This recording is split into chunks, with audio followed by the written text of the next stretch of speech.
evening, everyone, and welcome to the Maitland City Council meeting of August 8th, 2022. If you would please silence your phones, and we start off the meeting with an invocation, a moment of silence. If you please join me.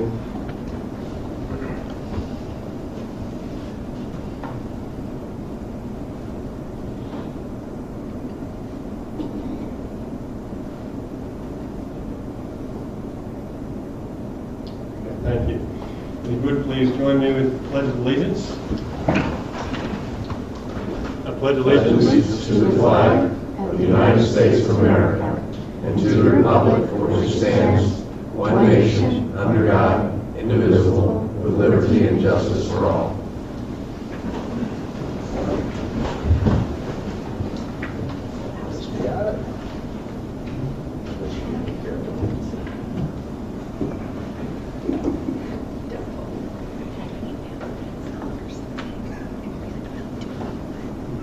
We have a presentation this evening, and we have a guest, Mr. Amog Kandarkar and Poonam right, on behalf of the Hindu Service Society. And we're going to present the proclamation in the city on a special day today, and I'll read the proclamation.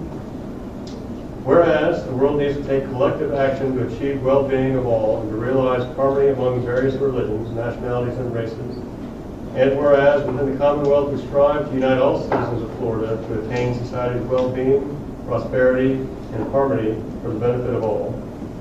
And whereas the Hindu community in Hindu Swayamsevak Sangh, USA celebrates the festival Raksha Bandhan that spreads the message of oneness and reminds us all of our duties to care for our families, to support the weak and vulnerable in our society, and protect our nation and the world for our own happiness and the success and for the good of all future generations.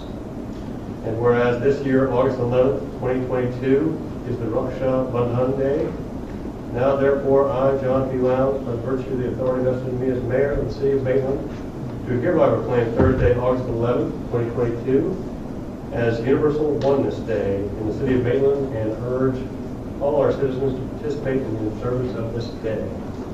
Mr. Kandarkar, would you like to say a few words, or tell us a little bit perhaps about the Hindu Service Society? Yeah, sure.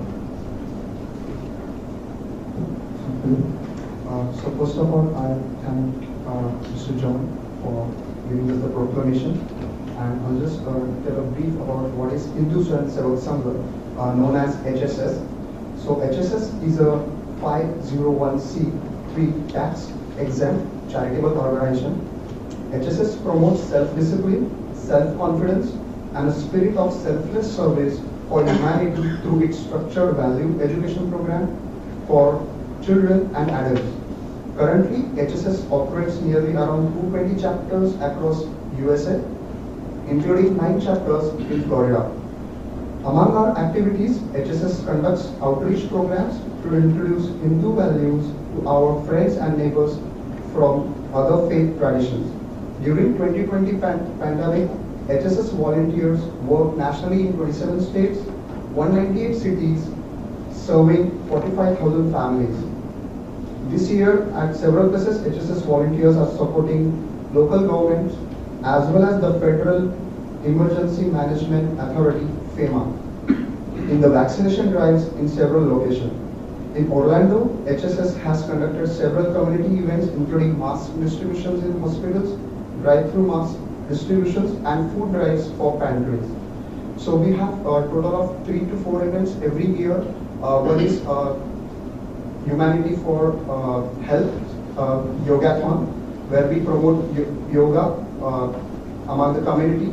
Then the second event is the Universal Oneness Day, where we tie a protection thread to all the frontline workers, policemen, health workers, and firemen.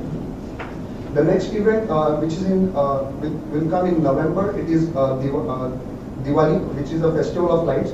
So during that, we donate food to many organizations. So we collect food from the local community members and we donate food to everybody. Along with that, we also present like a traveling exhibition, which is an exhibition which has concepts and values of Hindu civilization. if you all want to know, like, please participate in that exhibition. If you want to know more about the culture and more about the concepts, you all are most welcome to join that exhibition. And that the name of that exhibition is Darshana. So we can forward the details to Miss Glory about the exhibition. It is on the coming Saturday in the Castle Wedding. The venue is in Castle Wedding. So yeah, thank you all of you for your time. Thank you so much. Thank you. Thank you. And here's a monthly proclamation. Thank you for coming out.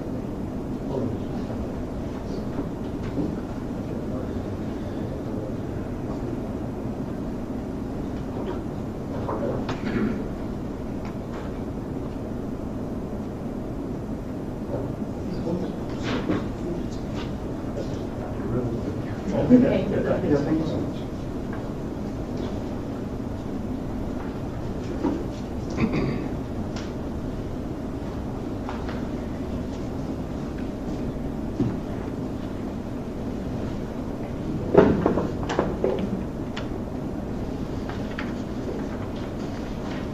Okay. Our first item of business is public hearing. Laura, would you please read the title of the ordinance? An ordinance of the City of Maitland, Florida, amending the Maitland Comprehensive Development Plan 2035 pursuant to Florida Statutes Chapter 163, providing for authority, providing for adoption of a property rights element by including a new Chapter 9, which contains a goal, an objective, and 4 policies, providing for severability, and providing for an effective date.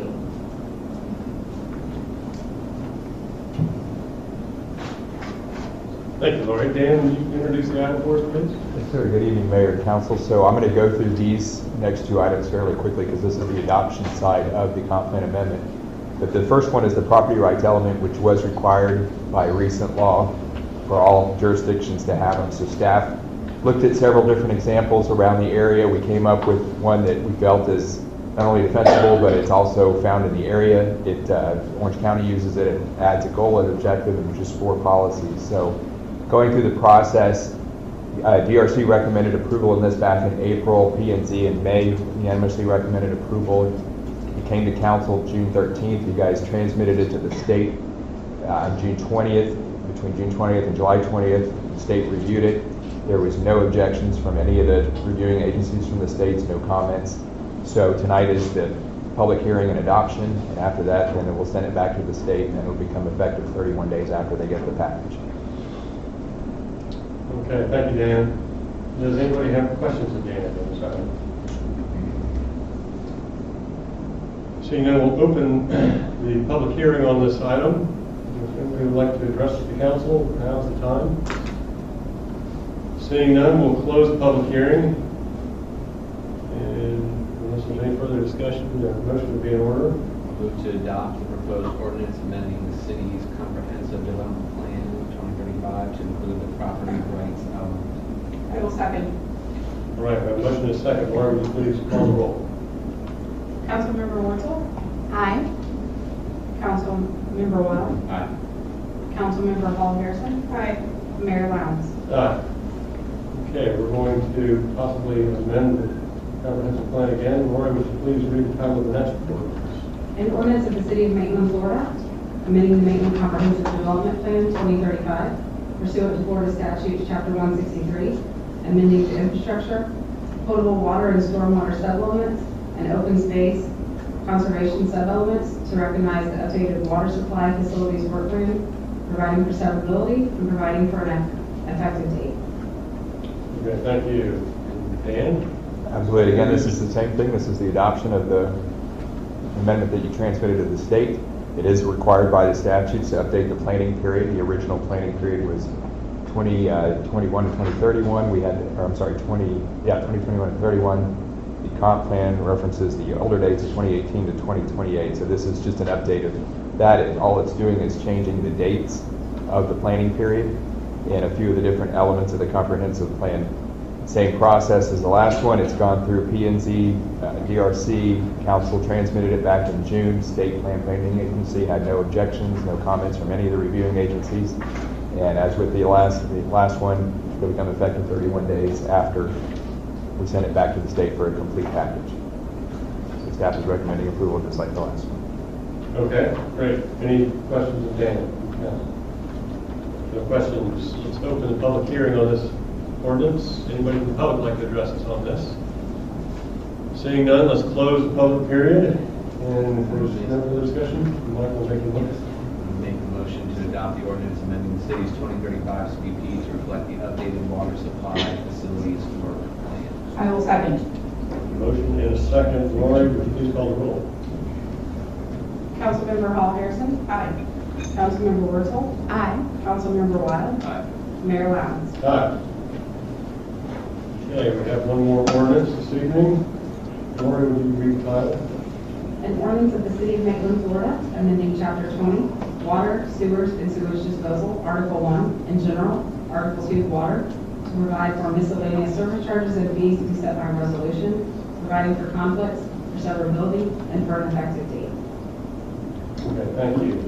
We have Kim, would you please introduce the item for us? Thank you. Good evening. This is our second meeting for the ordinance to amend Chapter 20, which provides for updated water and wastewater sewer rates as recommended by the 2022 water and wastewater rate study that was performed by GovRates. The ordinance removes all specific rates from the city code and includes language that all the rates and fee schedules shall be adopted by resolution in future.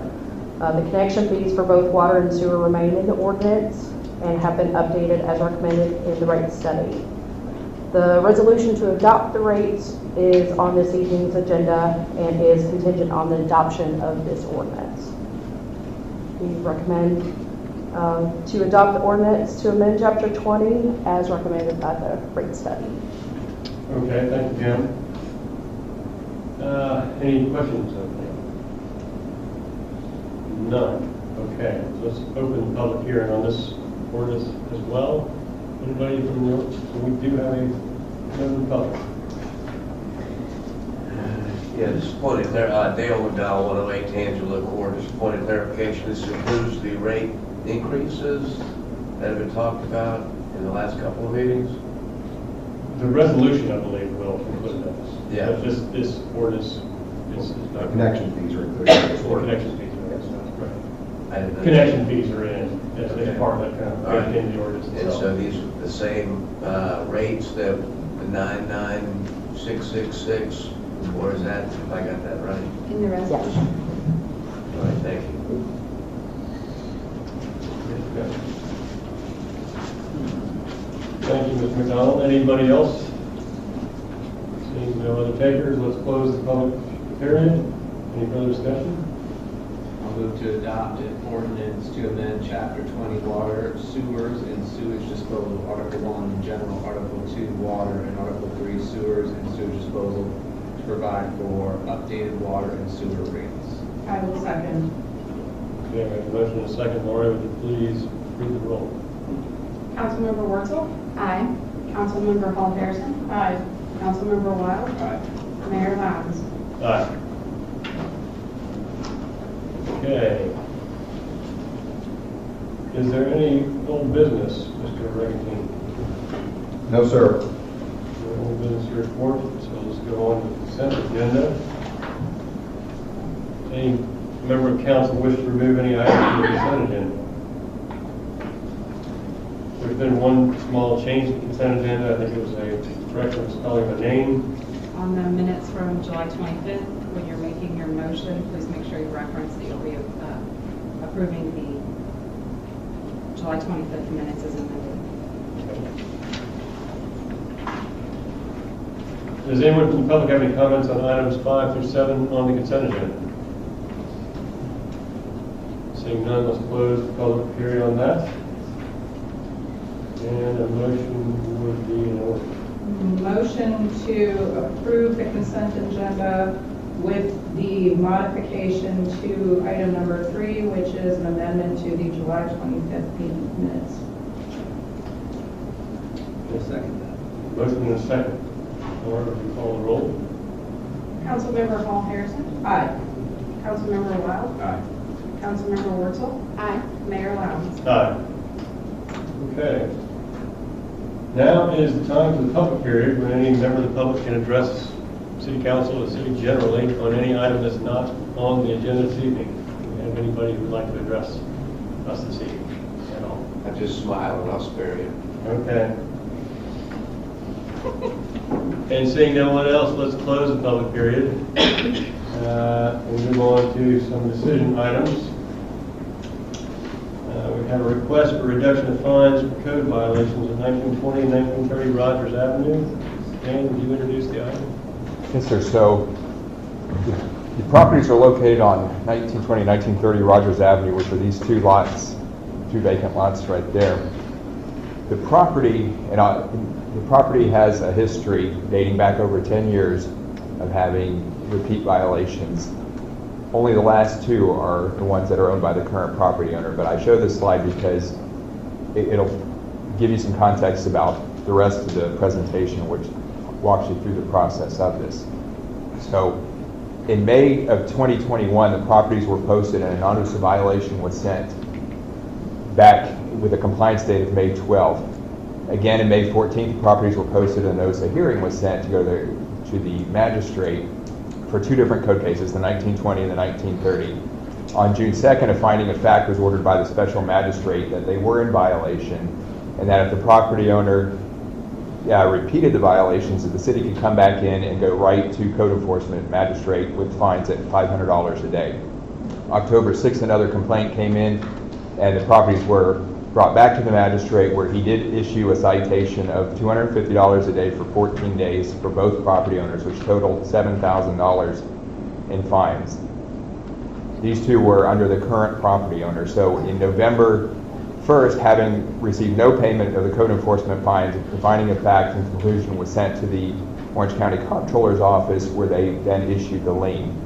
Both properties have been in compliance since September 27th, 2021, and have been maintained in compliance. So on July 7th, staff received an email from Mr. Anthony Grant, who is here and will be here to answer any questions if you have any for him, requesting that the city consider reduction of liens. His intent is to build two single-family homes on those properties sometime later this year. So if the reduction is approved by council, then the process in this one, a little bit different from the last one, is that Mr. Grant would just pay the fine, the city would issue satisfaction of lien, and then he can apply for the permits for the single-family homes. So staff recommends a reduction to 10% of the accrued fines, down to 10%, the accrued fines is the first goal of the code enforcement, is to get the properties in compliance. So staff feels that the proposed reduction would adequately recoup the city's expenses. And with that, I'll be happy to answer any questions, and Mr. Grant's here to answer any questions as well if you have any for him. Okay, thank you, Dan. Any questions for Dan on this item? I had one, and Dan, I think we talked about it before. I just wanted to be clear because it's not in the agenda report. The reason that there's fines is because this property there was a finding that this property owner was a repeat offender. Is that right? The property itself has been in repeat violation, but the owner itself has had a couple, yes.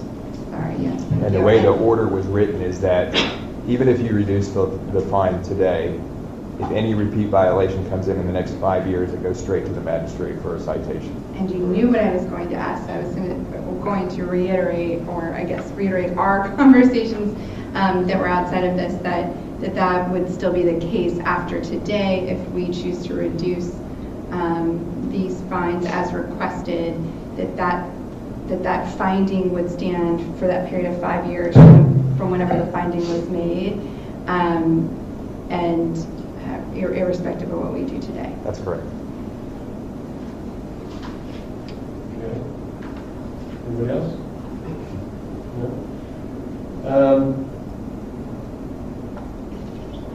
Let's open it for public comment. Does anybody have any anybody in the public have any comment on this item? Seeing none, we're going to close the public comment period.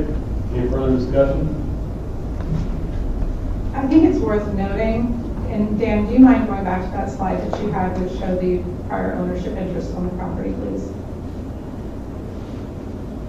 I realize that the first goal for code enforcement is to bring in, for our assessment of liens, is to bring the property back into compliance. And that is a tradition that we have of not trying to overly penalize the violator who is going to bring the property back in. However, If you go into Sundays, you'll see that Classic Home Developers is actually owned by Brianne Grant, who was the previous owner on the property who had this previous cases. So this is not new to this owner or to this property that there have been ongoing violations. When we look at code violations and code liens and property that has been blighted and is being ignored, one of the things we have to consider is the totality of the circumstances and what is the condition of the property. In my daily work, I deal with a lot of families who loved ones pass away and they live out of state and they may not know that the property has gone into violation. They may not know that the grass has grown up or that the garage door has fallen off or one of a myriad of issues. But as soon as they take possession of the property, they do try to bring it into compliance as quickly as possible. That is not the fact pattern we have here. Mr. Grant purchased the property or conveyed the property to his LLC, and then after that fact knew that the property was out of compliance, and for a period of time was notified by the city that the property was out of compliance and remained out of compliance and still did nothing about it. So any finding that we reduced the fines down to 10% today, based on previous tradition, I think that we need to make some sort of a comment about bad actors and people who may, for whatever reason, be taking advantage of our good nature and our goodwill. And that there are different reasons that properties do go into violation and that we should be sensitive to that, but this is a for-profit corporation who is presumably going to be making a profit on the dirt that they are going to develop on, and to the detriment of the residents who had to live around this property. I just wanted to make it noted that this was not an accident. This was not someone who lived out of state. This is not someone who did not know the condition of the property. This is a violator who chose not to bring the property into compliance. So I just wanted to make that noted. Thank you. I also have a comment. This is the first time this has come before council, so council has not discussed this before. But it sounds like Councilperson Hall Harrison and I have similar research skills. And I also noted many of the same things that she is speaking to.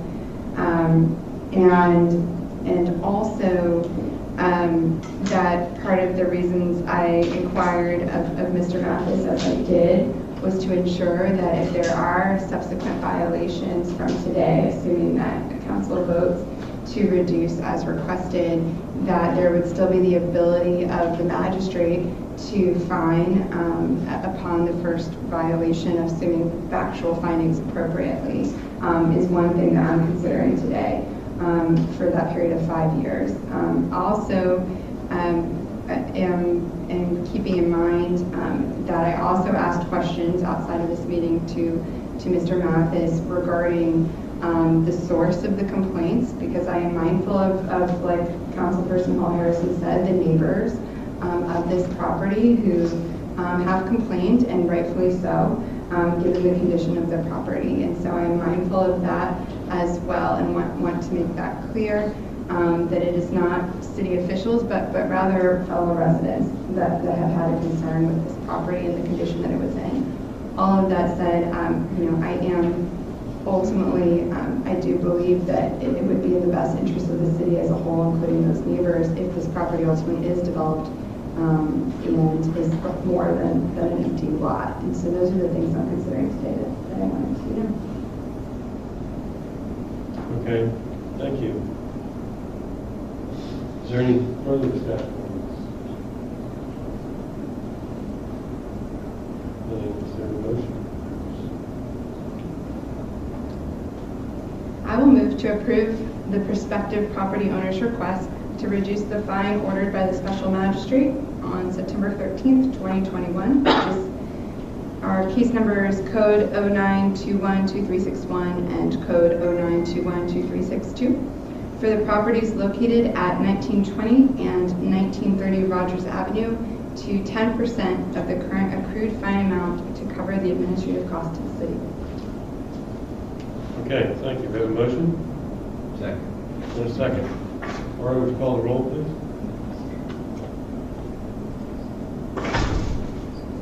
Councilmember Wurzel. Aye. Councilmember Hall Harrison. Aye. Councilmember Wild. Aye. Mayor Lowndes. Aye. Okay.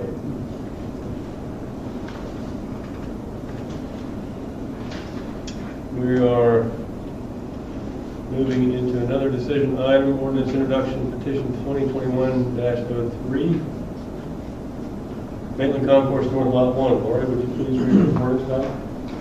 An ordinance of the City of Maitland, amending the official zoning map, a part of Article 1 of the Maitland Land Development Code, as amended to Ordinance 1396, previously Chapter 21, by changing the zoning classification of a property generally located north of Maitland Boulevard and west of Maitland Avenue, further described herein, and from plan development to plan development, approving a conceptual development for Lot 1 at Maitland Concourse North, and providing for an effective date. Okay. Dan, would you please introduce the item for us? So this is the petition for Maitland Concourse North. This is Lot 1 that you guys saw as the comp plan amendment several months ago. The applicant, Alan Sharon, is here, as well as his team of consultants. The request is to amend the plan development to add up to between 50 and 75,000 square feet of commercial and infrastructure between 1 and 2 stories in 5 different buildings, including retail, office, and restaurant, with mostly full service and quick service and 1 drive-through. So the property is located along Maitland Boulevard, on the north side of Maitland Boulevard, just west of Lake Faith Villas and east of Trelago Way. As you remember, this property was originally approved as what was called the Poloni Plan. It was a traditional shopping center, suburban shopping center with buildings pushed to the back, parking all up front with 1 out parcel. The applicant is proposing to keep a lot of what was intended in that 1303 ordinance. What they're proposing to change is to add that 1 drive-through establishment that came a part of the comp plan amendment, as well as change the building site orientation, shift the buildings closer to the road, right into the parking lot. What is not being asked to be requested to change as part of that 1302 is the total square feet, the minimum open space requirements, the maximum impervious surface, the setbacks, the building heights, permitted uses, perimeter buffers, landscape requirements, and all other conditions of approval applicable to Lot 1. So those are going to remain unchanged as part of this application request. The future land use designation of the property is corridor district, and as you recall, they did get the comp plan amendment approved that limited to 1 drive-through establishment at a maximum of 5,000 square feet on the western 300 feet of Lot 1. And it was conditioned at that comp plan amendment hearing that it would revert back, the drive-through use would revert back to a prohibited use in the PD if a PD amendment which is not reasonably consistent with the PD concept plan that was shown to you on November 29th of 2021 as modified and presented to council, or it was submitted on the November 29th, but it was shown to council on February 28th of 2022. It is not approved by March 1st of 2024. So this was the site plan that they had showed you at that comp plan amendment. It had the 3 drive-throughs. It had 1 here, 1 here, and over here. What they're proposing today is different. They're keeping the 1 drive-through. They're getting rid of the other 2 drive-throughs. I'll kind of walk you through the open space area. Here has been significantly enlarged where the gazebo is. The original parking lot in between these 2 buildings is now becoming a community space where they'll have a mixture of outdoor dining or community gathering spot. They've also relocated the dumpsters here and enlarged the open space there. They're including a rain garden in this area as well, with a little educational post of what it's all about. Again, getting rid of these 2 drive-throughs here, adding more pedestrian connectivity along the side of along Lake Faith Villas. So it's a much more green plan, much more walkable plan, breaking up the parking lot, buildings pushed up front, just a single drive-through. So again, this is the proposed development plan that's in front of you tonight. These are some of the photos of the proposed building elevations. The architect is the same architect that did the original Maitland Concourse North Lot 1 and 2, as well as the apartment. So it's very similar in architectural style with actually some enhancements to what was originally there under the Poloni architectural style. So what this does is this basically helps complete the whole picture of MCN. As we know, Lot 2 is currently under construction. This would kind of complete the commercial portion of it, leaving only Lot 3 and Lot 6 remaining undeveloped at this point. So on February 28th, Council amended the comp plan amendment to allow for that drive-through use. Again, one drive-through use, a maximum of 5,000 square feet on the western 300 feet of Lot 1, as long as the PD plan was reasonably consistent with what they showed you that night on February 28th. July 6th, DRC unanimously recommended approval of the proposed PD amendment, finding it consistent with the parameters established in that CDP amendment. And on July 21st of this year, P&Z unanimously recommended approval of the proposed PD amendment, certifying consistency with the comp plan, and that satisfactory provisions have been made concerning the factors itemized by DRC. So staff is recommending that Council introduce the ordinance for petition 2020-103, which is MCN Lot 1 PD amendment, and set the public hearing and action date for August 22nd of 2022. With that, I'll be happy to answer any questions. The applicant and his team are here, and I'm not sure if they were preparing any presentation. I don't think they were, but they're available for any questions, should you have any for them as well. Okay, thank you, Dan. Any questions for Dan? Any questions for Dan? Let's go to the public. Does anybody from the public have any comments on this proposal? Anybody from the public at all? No. Let's close the public period. And if there's no further discussion, the motion will be in order. I'm sorry, I did want to comment. Please. First of all, thank you to Dan for giving me an education that's much needed on my part. As some of you may or may not know, I was not here for the long, strenuous conversations that have predated this. And it sounds like, none of us were here for the very beginning conversations about this property all the way back of the Poloni plan. But I did want to thank the Poloni plan. I did want to thank the developer, actually, which doesn't always come up, because I do recognize that the developer always had the ability to go forward with the Poloni plan since the developer has purchased that property. And I do believe personally that the plan that we have here, the PD that we have here, using my new terms, that Mr. Mathis has shown tonight are substantially better for the community and than the Poloni plan. And I love the rain garden and the education that comes along with it, and the green space and pedestrian-friendly environment. And so I believe that was important to the developer, because I think that was the only thing that made sense. Because if it was just about money and ease, then we probably would have the Poloni plan. And so I do appreciate that, and I just wanted to say that. Okay, thank you. Who will make a motion to introduce an ordinance for petition 2021-03, AZPE, Maitland Concourse North Lot 1 PD amendment, and set the public hearing and action date for August 22nd, 2022. I will second. Motion and a second. Lori, would you call the roll? Councilmember Hall Harrison. Aye. Councilmember Wild. Aye. Councilmember Wurzel. Aye. Mayor Lowndes. Aye. Thank you. All I right. made the first meeting. That was so easy. It made the last meeting. Did you want to, or are you disappointed? Just one point of clarification. I've been through all of these. Oh, even the Poloni plan ones? Oh. Oh, sweet. So this is the shortest meeting I've ever had. On this issue, right? Like by a factor of 10. I'm sorry to tell that. Not bad. Maybe the work done at the first meeting. Thank you all. Okay, we have another ordinance this evening, sunsetting the Board of Adjustments and Appeals. Laura, would you please read the ordinance title? An ordinance of the City of Maitland amending chapters 4 through 6 of the Maitland Code of Ordinances to sunset the Board of Adjustments and Appeals, providing for an appeals process regarding the Florida Building Code, the Florida Fire Prevention Code, and the Standard Unsafe Building Abatement Code, providing for conflicts, providing for severability, providing for codification, and providing for an effective date. Okay, thank you.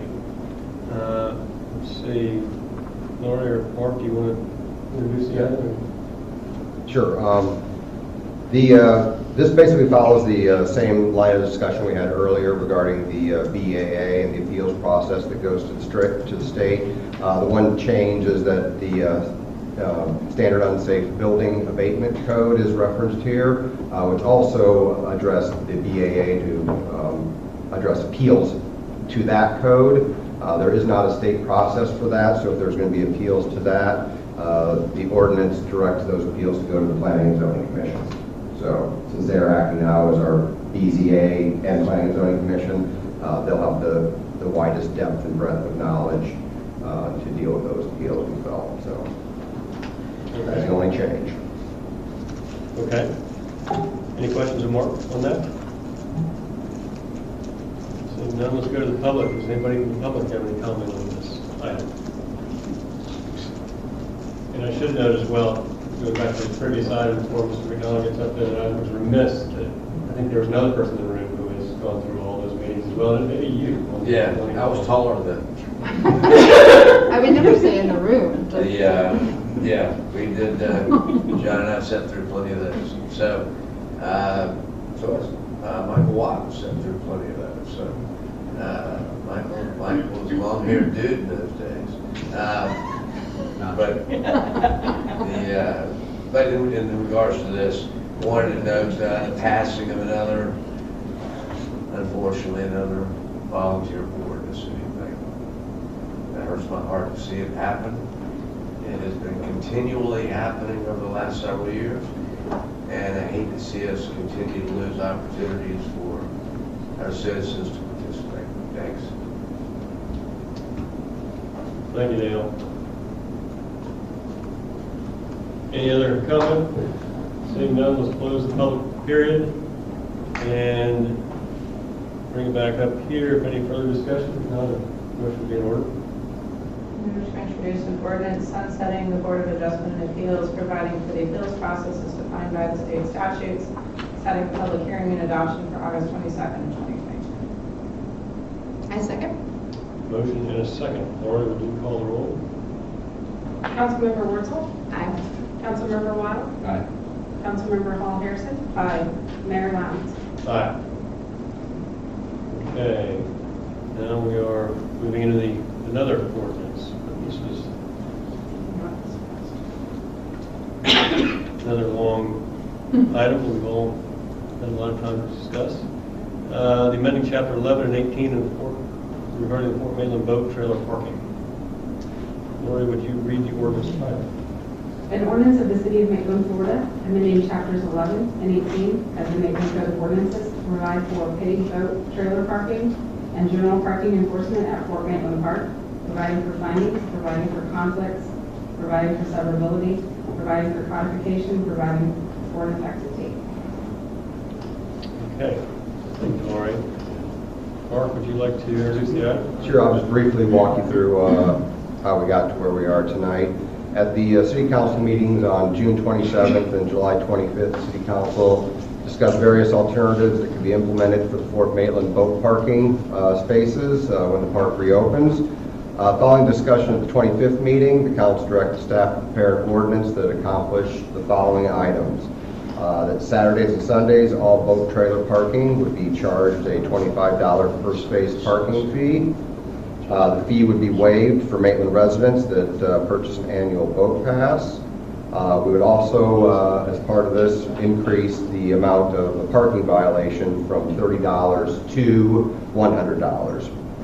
Additional at the meeting, additional direction was given to evaluate the need for more permanent systems, such as a QR code or scan to pay or a kiosk type parking system. So to accomplish these goals,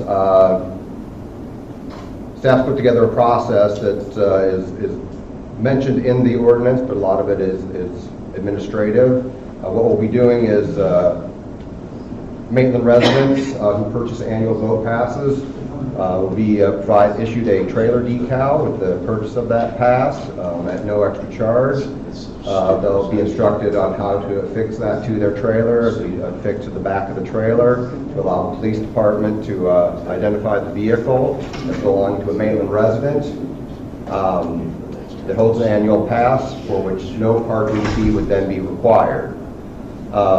In reference to the method in which the fee is collected, our Public Works Department has been working over the last 2 weeks to solicit quotes from vendors to install and manage a text or scanned park payment system. As I mentioned at the last meeting, we weren't quite sure how the timeframes of that going to work, but based upon discussion with the vendors, the system could be implemented by the time the park opens.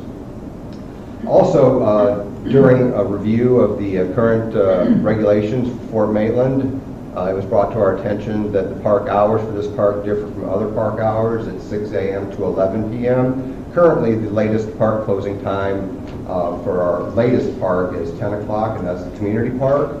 So based upon our discussions with the Parks and Rec Department, Police Department, we're recommending to adjust the closing time of Fort Maitland to coincide with the latest park closing we have in the city, which is 10 o'clock.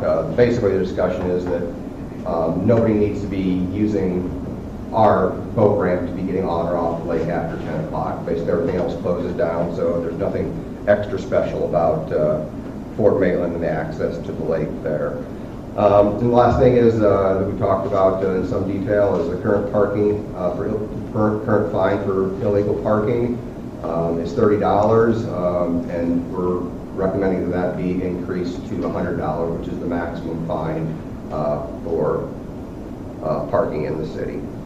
So those are our recommendations. If you have any questions, I'd be happy to answer them. Okay.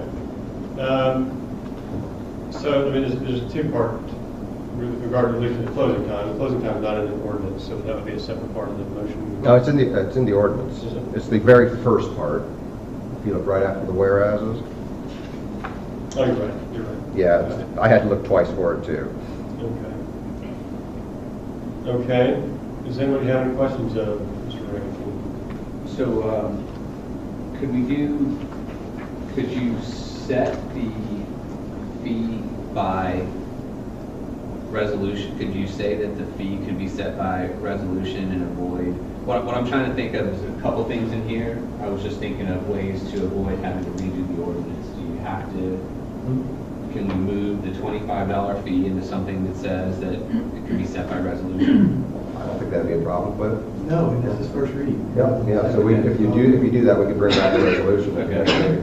And then I think that enough of this gives us flexibility that if there was a potential change of how you wanted to pay the $25 fee, you could potentially not have to collect, you could do some other things. And I was just thinking that the other part was, do we want to say, or do we have to say it in the last line of F where it says, the city shall issue parking decals free of charge to residents of the city who have purchased an annual boat pass? Do we have to state that? I'm trying to, I was just trying to reflect what I thought I heard y'all tell me. Yeah, that was part of the motion. So if we're going to do that decal, I think that's happening. Do you mean of residents who have, is it the part that they've bought an annual boat pass? what I'm trying to do is, I'm trying to minimize the ordinance so that whatever tweaks this has to be made, can be made by resolution instead of having to go by ordinance. So what I'm trying to do is look at some of these things and say, looking at F, I think G. You would like makes sense. something that says the specifics will be worked out by resolution? Well, the specifics of the payment is really what, because I think we've got it, and I just want to make sure that The pay and display though. the pay and display are somewhat, it's vague enough. I think there's some vagueness in here that allow us, but I want to be clear that if there's a tweak, like if Mark in the process of implementing this, they say, no, we should do it this way. I don't have to change the ordinance because we're going to run out of time. So I'm trying to give us enough flexibility that if there's a need to move one way or the other. You don't have to go through two readings. Exactly. Okay. I think I understand that and I agree with all that. I think it's a good idea. I want to make sure that we're protecting the residents. I'm with you. I'm okay with that. I'm just, there needs to be enough that it passes the ordinance test. But What you meant to say is, you don't want the ordinance to be vague, you want it to be purposely flexible. You don't want I to thought that- say You don't do that. arbitrary. I thought that's what I said. That's what I did, actually. And I also wanted to just kind of, I guess, again, reiterate out loud conversation that I had with Mark, and I haven't had a chance to discuss with Chief Manuel, who's here as well. But my primary concerns that I vocalized at the last meeting were in the execution, given either overloading the police department with tasks that I didn't believe and that were necessary for the police department to be in charge of being basically monitoring meters constantly, as well as concerns regarding staffing, which are always concerns. My understanding at this point, since that last meeting, is that based on everything that Mark already said, the calls that have been done or the sort of calls that have been done so far with the companies that can offer this service, and any other conversations with Chief Manuel and any other relevant personnel in the city, that this is no longer what the city is proposing, or what Mark is proposing is doable by the city. Yeah, absolutely. Yeah, in our discussions with the vendors, there's a lot of flexibility in how it's monitored. It's fairly easy to monitor. So we can have either have Parks and Rec staff monitor on occasion or PD staff. It's just a matter of who has the time and the flexibility to do it. So it's pretty easily implementable. As we've talked about in the past, though, once the park opens, there will be a police presence down there to ensure that people are following the new rules that are established, to lay that groundwork early and often, so they get in the habit of doing the right thing. And I thought also having the infrastructure to pay, because I agreed with some of the sentiments that were expressed in prior meetings about monetizing this, to recoup money for our city and for the citizens, but also making sure that we weren't setting ourselves up for something that we couldn't, basically like an unfunded mandate kind of situation. So I agree with Councilman Wild regarding making it structured so that it can be changed in the future. Purposely vague, I think is what I I thought it was flexible. Sorry. Purposely, I was not vague. I'm not vague in my. We don't do vague. Let me be clear. We don't do vague or arbitrary, right? There's no vagueness. We don't do arbitrary, capricious, or vague. We do flexible. Flexible. So I think what I would say in that regard is, in F, I would say that it should be lawful to park in boat trailer space on Saturday or Sunday without either paying a daily fee as established by whatever, or displaying a parking issue, decal issued by the city. And then I think, I don't know if we need the next sentence. And then the fee shall be collected on a per space, per day, per space basis. I think that one is probably, either defined by resolution or the city manager. I think that's okay. And then the last sentence, I think, is okay, except to the extent that I think what we're trying to say here is that the decal gets you out of the $25 fee. City shall issue, and I wasn't, I think that's fine. I think most of that can be included in the resolution, just so there's specific guidance there on what we're doing. So, but what I hear you saying, Mike, is that this is fine. You actually like that sentence, that it's fine? I think it's okay, because I think it's actually, that's what we were saying. That's what we're trying to say. Because, look, part of the, and I know there's an interest in monetizing, part of this interest to me was trying to make it so that city residents have a better chance of being able to utilize the park that they help pay for. So that was, I think this is an attempt at trying to give something to the citizens, so maybe some greater ability to use the parks. The boat side, the boat parking side. So you're okay with F as written, except for you want to make the $25 fee part of By resolution, the third sentence, I think is okay. I think Cliff understands my intent, so if he thinks that needs to be wordsmithed, just to I don't know, I give think you're us- kind of vague. Not purposely. Well, I think what you could say there is like a city or parking decals shall be available free of charge to residents of the city for the purpose, rather than the city shall issue. Right? That's right. I think, yes, I think that's probably right. The city, this, Kind of put it in passive annual, voice. parking decal shall be available free of charge to residents who have purchased, I think, yeah. I think if you just take out the city shall issue, right, parking decals shall be available Free of charge. free of charge to residents of the city who have purchased an annual boat pass. And then I think the rest of it.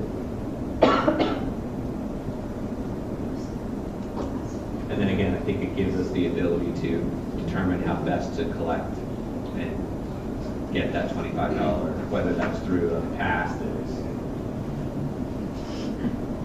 you pay the meter, you get a pass somewhere else, whatever. So what comes next? We come back with these changes on the second reading and it's fine, we can keep going? Yes, you would approve, you would introduce the ordinance with the changes you discussed, and we would bring back the revised ordinance and resolution at the next meeting. So my concern about it was, I kind of, after reading F, and it got down to the last sentence, the city shall issue parking decals free of charge to residents of the city who have purchased an annual boat pass. There are half of the Maitland residents who have annual boat passes live on a lake and therefore probably don't need a decal. So I don't think they need to be, there shouldn't be a shall issue to them, but it should be available upon request, I think. You know, if they want to have one. Yeah. And that by changing around the passive voice, I think we get there. And my other concern about that was it would kind of perhaps inadvertently lead to a potential secondary market on the, you know, somebody who lives on a lake has a boat pass now, they can, you know, or a parking decal that somebody else could use. So I had talked to Mark earlier about that today and sent potential language that would kind of nail down that because what we've done is, what the way it currently is there is no parking pass, there are only boat passes to the lake. And we never really got into the parking pass business, and we kept them kind of conceptually separate.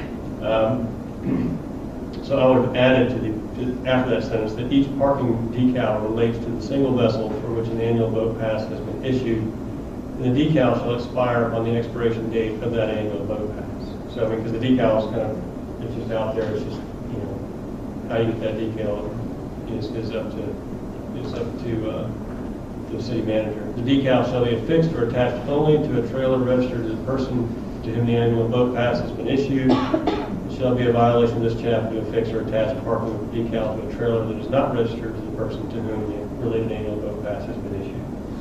Now, I don't know if that's getting too far into the weeds for you guys, but to me, that would give some clarity to the idea that the purpose of is they're not tradable, they're not fungible, they're not passing around to your friends. It is each parking pass is related to that boat. I agree with that. I think that relates to the criminal traffic violation, like attaching a tag not assigned, kind of. And I have a weed eater, so it's okay. So I'm okay with that. Now, is that something that needs to go in this, or could the whole last sentence go in the resolution? I think I'm going to play back this tape and listen to this very carefully to make sure I capture the essence of the vagary. Is that how you guys did such a good job with this one? So is that a yes or a no? Yes. Go in the ordinance. We'll figure it out. We'll get it figured out. I think it's good in the ordinance because at least it gives people notice of what's going on. I mean, the residential does too, but they're not so accessible. I get it, and I'm fine. And it's a good one. I mean, I think that although we have spent a lot of time on this subject, I mean, I think we've gotten to a place where it really is clear now, and I think everybody's happy with. I mean, the two concepts. I think your concept would work. If this doesn't work, I think it will. But your concept might, you know, half the spaces or more to make the boat pass holder for that decal. That works. This works as well. I mean, there are different ways to you know, kind of make sure that our residents are doing well out there when it comes to spaces for the park which they've already paid. So all I'm just saying is it's been a long road, but I think it paid off. Move to approve the attached ordinance amending Fort Maitland boat parking requirements and setting the public hearing and adoption date for August 22nd, 2022. As amended, further discussion. As amended for the discussion. I will second that. Okay, can we hold for public comment on this? We have let's open it to the public on this. Anybody in the public have any? Would only be speaking from ignorance. Close the public period. Okay, and we, Motion is stated. motion is stated and second. Yes. She's got it, she's got it. She's nodding in the affirmative, yes. The second is still there, good. Yes. All right. Councilmember Webb? Aye. Councilmember Hall Harrison? Aye. Councilmember Wurzel? Aye. Mayor Lowndes? Aye. All right.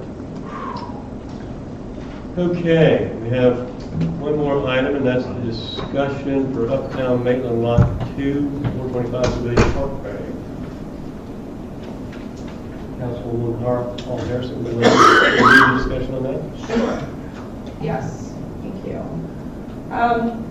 So when I brought this up at the last meeting, at my report, the purpose of that was, and so we're all familiar with the location of this piece of property. This is the lot that is on the corner of Swoop and George, where it turns into Sedalia Parkway, kitty corner to the Publix, and is right next to the retention pond. Backs onto the neighborhood on Minnehaha, across from the Maitland Montessori School, and across from 400 North. I live in that area. I walked my daughter to school there every day for several years. I walked at Publix on a regular basis. And when that was a vacant piece of land owned by the developer prior to the current owner, Mr. Jensen, the neighborhood used that as an open green space for all sorts of things. I saw people out there throwing a frisbee for their dogs, children running around. Anyways, it was a green space. I had spoken to Sharon at the time before Mr. Jensen purchased the piece of property when I first came on council and said, what is going on with this piece of land? And I was told that the developer did not want to work with the city of Maitland and was not interested in selling the parcel of land to us, although Sharon had approached the owner and asked about a purchase price. So the negotiations went nowhere, and we were never able to actually have a discussion. Mr. Jensen purchased the piece of property and came in front of us in council and wanted to develop it into a building with presumably turn it into a gym, but with the option to perhaps turn it into a restaurant at a later date. Then after that, Mr. Jensen came back to us after he had done soil testing and had discovered that piece of land was not as stable as he thought, presumably probably because it was the fill coming out of the retention pond and it had just been dumped on top of the soil there. So he needed to be able to go deeper into the dirt in order to be able to secure the building that he wanted to put onto it. At that time, I spoke to Sharon again, and we talked about what were the options for that property. When Mr. Jensen came back to us at council and said he wanted to increase the elevations, my concerns were that that building was going to be out of character for the neighborhood, even though it was approved by the PD to be able to go up to 3 stories. I didn't think that the residents behind it were going to want to see that type of development in their backyard. And I also had concerns about whether or not that was a suitable use for that piece of land, given that it is right there in that neighborhood. So we move forward to today, where apparently Mr. Jensen has had now second thoughts about developing that piece of land, given the fact that he has done his soil testing, he has done his engineering reports, and he has come to the conclusion that it's going to be very expensive for him to actually do the work that he wants to do in order to build what he wanted to build on it. My own personal suspicions is that's probably why the thing sat vacant for over a decade, is the previous owner had suspicions about the quality and the nature of that land, and that was why nothing had been built on it, was because they knew that it was fill dirt and it would be really difficult to actually build anything useful on it. my conversations with Sharon were on the opportunity for us as the city to step in and to purchase the land for Mr. Jensen. I think that it is an excellent green space. I think it would be perfect as a neighborhood park for the residents who live there. I also think that the residents who live in 400 North and the surrounding apartments will benefit from having an open green space for their animals, the dogs who did actually like to run around and use that space. And I think it would be a perfect opportunity to put a small playground in for the residents who do live in that community and live in that area, and give them a small park. It is also adjoining right up to one of our lift stations. So it makes sense that since it is already city land right there, that we would be able to utilize the entire parcel. It's also a really strange corner because where it is located, it's very difficult for ingress and egress out of that piece of property. So I had major concerns when Mr. Jensen was talking about putting anything on that piece of land because of the traffic impact of trying to move cars in and out of that spot, particularly with the Montessori school right across the street, and the tight spots with that surrounding driveway that came off parallel to Swoop, which is not a real street, but people actually use it to be able to get back over to Horatio. So all of these surrounding circumstances and concerns brought me to a conversation, many conversations with Sharon, and Sharon was definitely on board with the idea, and had conversations with Mr. Jensen about the property and about making an offer to purchase the land.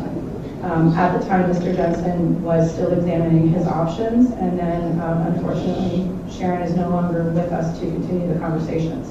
I have brought it up with Mark based on the conversations we had when he took over as city manager to try and figure out what exactly it was that Sharon was working on, and this was one of the items that I brought up to him and said I would like this to move forward and at least to be brought up and to discussed. So here we are today, and this is why I brought this up to council. I would really like to see support for us to approach Mr. Jensen with an offer for his property.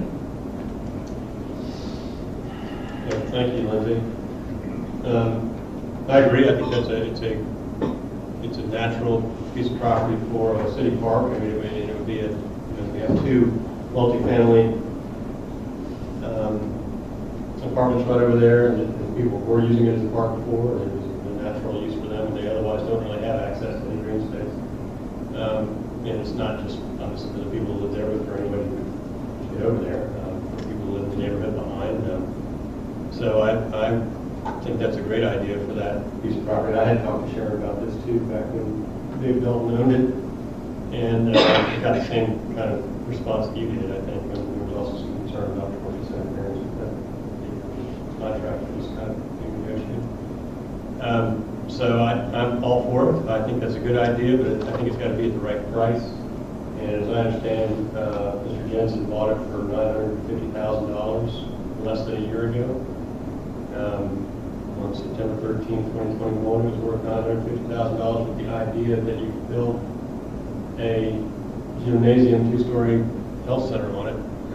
I think the fact that the subsequent soils investigations have made that a more difficult place to build, there should be some significant discount on the property, because it's probably not what it was worth when everybody thought it was a buildable piece of property. So I don't know what that discount would be, but it would be, I know that we have appraisers about and around. I'm not sure it's worth a full-blown appraisal, but perhaps Mr. Regatine has some folks that he knows that could perhaps come up with a number that we'd be comfortable with, and that would be fair.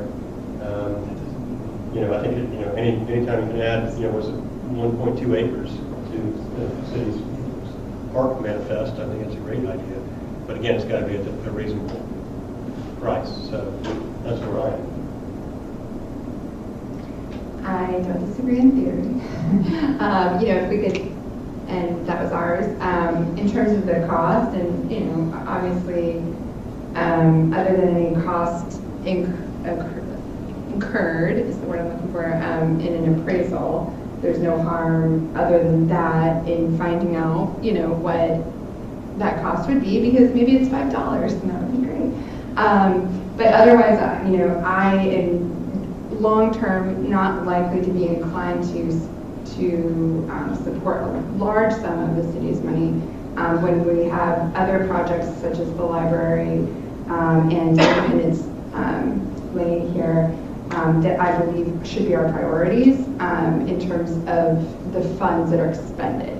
So that's kind of where I'm going to be. I don't think it's a bad idea in general. I also think that if it is in such a difficult to develop kind of state as it seems like it may be, that there's likely not a imminent danger of development, by some other developer of some other, 3-story building, because it sounds like every developer would have the same exact, issue. And so if I thought that there was some sort of danger of that realistically, then perhaps my perspective would be different. But I think it's, to me, an issue of priorities as we go into approving a budget for this year. I agree with that. I agree with that. I think there's potentially, we don't have money in the Parks Trust Fund right now to cover this. I have some concerns too, just about a dog park. I think there's some concerns about, I know in theory people like dog parks. I've spent time in dog parks. They can be pretty chaotic, and I think it's hard when you have an apartment complex there. I do think we have to look comprehensively when we approve these projects of having green space. We all sit here and watch this park across the street get used by dogs, and I know at times we try to make it not necessarily a dog-friendly park because we want to be able to have lawn space where people can sit, and that's not necessarily conducive to having dogs out there. But a lot of people have dogs. I have dogs, so it's a tough. I think we have to think about it when we approve projects. I know we did over here, but then practicality, they don't go up to the roof; they come downstairs and use the lawn. So I just don't know that a dog park there for the residents of that back neighborhood makes a ton of sense. Just because I think it gets harder to control those. So and I think we have other places where if we were going to start to develop parks, we might want to spend the money there. So this is a tougher one for me. Okay, is that clear, Mark? You got that? Well, this is just a discussion item.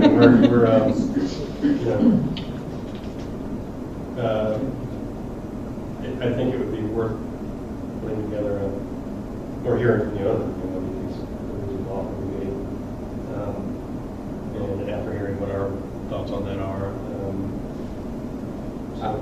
I had heard from Sharon a number, and it was a very large number, and that was really the extent of the conversations that we had. I know she was talking to somebody about it, and again, everything I have is, and I want to be careful about what we think the challenges are, because I haven't seen a geotech report. So everything I've heard about this is pure hearsay as far as what can or cannot be built there, and what a developer has decided to do or not do. I think, and truly it's hearsay. I haven't heard from anybody that even pulled it. I think I just heard that we've heard that they're not going forward, which I think is clear now. So I just heard that the number was large, and I wouldn't be for spending money on appraisal that I don't think goes anywhere anyway, because the number I've been hearing is large, so that's where I'm at. I agree with that in the sense of that I also have heard in other meetings, whether it was Sharon or Mark, a number that was, from my perspective, too large, and also even the representations that are being made up here about it not being land that can be developed and all of that. We don't really have evidence, so to speak, of that. That's what we've heard. So I don't know, how that can be brought before us in a more concrete manner. But those are all things that I think should be said out loud in this forum that I know I have heard in meetings with city employees. Yeah, I think, what we do know, I guess, is we all know is the location of the property. We've all very familiar with how to get there and the challenges that are kind of right there. It really is kind of at a dead end, but it's, so it's not hugely accessible, and we can all kind of draw our own assumptions from what that means to the price. But what we do know also is that the developer came back with changed plans because he was unable to build on the property without significant, pilings being drilled, and so that indicates that there is some soil problem there. But again, it might be, maybe if the developer is, or the owner of the property is interested in selling it to us, he could make an offer or come up with some reasonable number. Again, I looked at the property records today, and it was sold on September 15, 2021 for $950,000. So I don't know why it would be anything but significantly less than that now to sell, if it is the case that soil issues have arisen in that time. And I think that we have evidence of that. So with that in mind, if the developer wants to come, or the owner wants to come and make an offer to us, I think that's fine. I don't hear much of an appetite for going out for an appraisal on this. So maybe that's the best way to handle it at this point. And Mark, I know that you do deal with people who deal with appraisals a lot, and I don't know if there's any kind of walking around sense they might have about it, but that might be not something necessarily you have to formalize or share with us, but if you are able to do that informally, we could talk to you about that perhaps offline. And in the meantime, we'll hear from the owner if he's interested in selling it. That's where I'm on that. Ted? Guys, you're looking at Mark. Okay. Sometimes he looks at me like, well, what do you want me to do? No, I can reach out to Mr. Jensen, ask him what his number is. I have already heard that. I think I've shared that with most of you. That number might change over time, so I can have that conversation with him again and see what that is. Also, point out the obvious, we are one council person short tonight, so if we bring this back to the next meeting, I think we're going to have a full council at the next meeting to, if I can pull that information together, what information I can, and bring it back and have a discussion with the full city council and go from there. Does that sound good? Yeah, I would say, all options are on the table in terms of, I don't want us to get fixated on dog park, if that's an objectionable term. I think green space is, I just don't see any downside to the city purchasing more land that belongs to us as the city. And so as much as a number may seem very large, let's remember that we did receive a huge amount of money from the federal government that is sitting there as bonus money. So what we do with that bonus money, if we are buying up more land, and that is for the eternal ownership of the city, I think that is always a good investment. We just have to make sure that we get it at the right price, and I do wholeheartedly agree with that. So there is an opportunity to negotiate there and to be patient, but I don't want us to turn down an opportunity to buy up land that would be useful to us just because we are afraid of the price. Right. I would throw this in there as a real sweetener, that we used to manage the parks and naming policy so that somebody could get a park named after them if they only have, 75% of the cost of the park. Here we go. Maybe if the Just residents reaching want for my to. wallet. If my main objection is non-fiscal, not really. All right, just go buy yourself a park, Lori. Oh, not me, but invitation to our viewers. I think everyone likes parks. We've all had prior vote where parks are great. It's just, it's a cost. It's not just a number. I think also our cost to develop the park, we have to figure out. I hate looking at things in isolation. That's my thing on this is that you buy this, it has a ripple effect, and I try to always look at the priorities of the city. What are we going to have to spend money on? What are the projects that are upcoming? And so you want to make sure that you don't overlook one and spend another. Okay. All right. Well, I think that's it on that. The reports section of our evening. Mr. City Attorney, any report? We are trying to set hearings in the loan lawsuit that we are facing. I'm just trying to remember, I think We may have come up with a date in either early October or late September, but I'll get you the specifics when I know. I'm hoping it'll be the last hurrah, but, you know, That's a Peacock? yes. Is that a fees? What is the fees? Oh, yeah. That's part of it. That's what's impediment. Shockingly, which I'll never get, they are arguing that we're not entitled, even though they dismissed the case as to the Bert Harris, because they say that our settlement offer, which we said we don't have to change anything, is not a that good faith settlement offer, even when the statute says that's a settlement offer. So, you know, that's what courts are for, and that's what judges are for. Okay. Mr. City Manager? Nothing tonight. Ms. City Clerk? None today. Okay. Council members, anybody doing anything exciting? I do have one thing. I would like it in the minutes to reflect that one of our council, Jake Schumer, just became board certified in city Yes, and he county did. government. All right. So congratulations to Jake, because that is a huge honor and was a lot of work, and I am very proud that he is one of the attorneys representing our city. So All of our attorneys who do this work, all of them are now board certified. that's excellent. Congratulations to Jake. Okay, and you probably, I think we should take some of the credit because we probably educated him a lot on how to do things. It was easy to study when you had Maitland. Right. Right. Wow. Glad the market better. Okay, well, that's it for the evening, thank you.